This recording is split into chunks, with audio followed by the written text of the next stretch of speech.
he's worse. He's worse than the Arkham games, than the Arkham Origin game, because Arkham Origin. Because this isn't a game, this is a movie. We're talking about two I- different entities. I know, but- Right, but like depictions. I kind of got to going control a little bit though, so we got to go through these tops a little faster because we're over the 2-hour mark.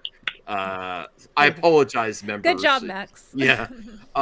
So the Star Wars Acolyte, Disney Plus, 11 main actors and who they play. I thought that'd be fun to look at.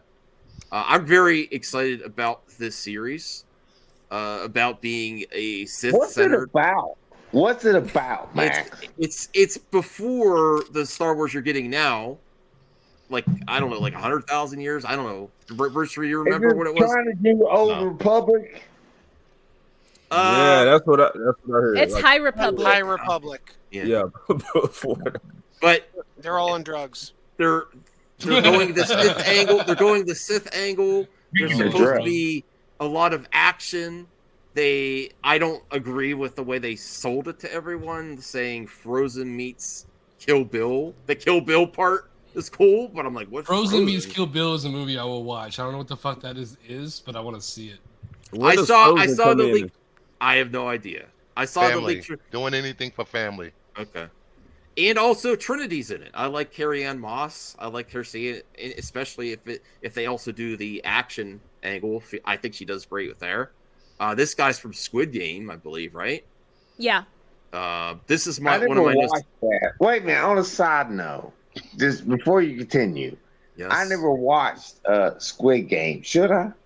Well, yeah, the original, the Korean one, because Netflix is doing something dumb and trying to watch it in make Korean. a Western Don't watch, version, which doesn't don't watch make the sense. English voiceover. Watch the Korean version. Yes, the Korean voices. the writing is a lot better. Yeah. Yep, absolutely. So You never know, though. You never know. Keep in mind, some of our great American TV shows were based on British shows, so sometimes the adaptation. That was Squid Game. Like Sanford and Son was a British show, and oh, you motherfucker! I didn't know that. That's like I didn't know that either.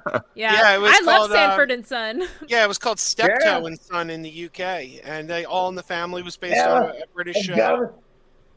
Anyway, I'm sorry. What? Okay. Sorry. So the cast on Acolyte. Oh, this is going to be a Wookiee Jedi. This is one of the more interesting characters to me. I hope they do something more, because I love Chewbacca, but honestly, he's not. They need to do more with these alien characters, for me, at least in the sequel trilogy. I know they gave him a medal at the end of the sequel trilogy, but I would really like to see a substantial plot part for the series with this Jedi Wookiee. What do you think of that, Crazy Joe? A Jedi Wookiee? Sure. There's one in. Maybe he could use the Force to pull people's arms out of their sockets when he loses the game. There's a Jedi Wookiee in Bad Batch, FYI. Our speculation is always better than Disney's execution. I'm just gonna say that. Well, that would be against the Jedi way, though, Crazy Joe. Right? Yeah, but that's also interesting that Wookiees have a temper. How is he going to be a Jedi? That's very interesting, actually, that you mentioned that. I'd like to see a multiverse movie where the Wookiees maybe it's just Chewbacca that has the temper. I don't know. I want to see like a multiversal movie where the Wookiees go to war with the Klingons and we see who wins. Daphne Keane? Yes, I've been wanting to see her ever since gosh, what is it called? Logan? Yes. She was also in that Golden Compass remake on HBO, Dark Materials. Wait. I hope we see her again as X-23. Wait, that was X-23? Y'all talking about that little girl? Yes. What? Yes. She looks old. She's much older now. Yeah. I know. Yeah. I want to see her back, like Ray was talking about. She looks like X-30 now. Who said that? Joe, who said that? X-30. He freaking killed it in that movie. And Logan, this is the guy that said her own berserker rage in that film. This is the guy at Star Wars Celebration who was dogged because he said there is no good or evil in Star Wars. There's no good what? There's no good or evil in Star Wars, and everyone's like, "What? Do you even know Star Wars? They blew up planets." That's an interesting take, though.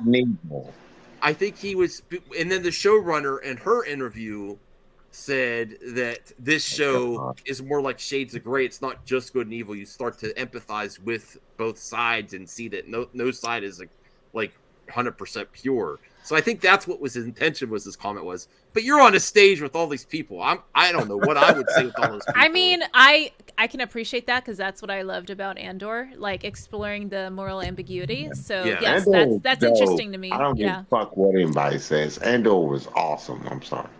Yeah. I appreciate that take as well with the no good or bad with Star Wars. And that's another reason I loved Clone Wars, because you had that one little those few episodes where Anakin, Obi-Wan, and Ahsoka visited those like ancient ones, and the father was saying like, you guys have kind of like perverted the Force and made it to be what you wanted as opposed to accepting it as what it is. Ideals. They changed the ideals and made it what they wanted so you to. That's how you got this light and this dark side in real life with politics and everything. We change it to make it suit what we want it to suit. Yeah, I don't think the people working on this are smart enough to actually execute that. But again, the idea, in theory, is perfect, especially going to the very beginning, before Star Wars as we know it. That's some cool stuff to explore. I just don't think it's in the hands of the right people. Okay. So that's sadly the sentiment of a lot of Star Wars fans. Exactly what AJ said. Like, it's cautious optimism, I guess. Like, you're worried. Like, I'd like it to be good, but I'm really worried they're gonna blow it. You know. I'm hyped. I saw a Ahsoka trailer. Yeah. I'm all in. I know, like it's interesting whenever I hear you on the panel, Voltaire. I know you're just like, why are we like making so many concessions with Kathleen Kennedy? Why can't we hold her accountable to her faults like we do with like, you know, with her successes? And I appreciate that because it's like, I understand where you're coming from. You're not like looking to just bash her for the sake of bashing her. You're like, yeah, no, let's take into account like, you know, where they kind of fumbled the bag with the IP. And I think that's what AJ's like going on.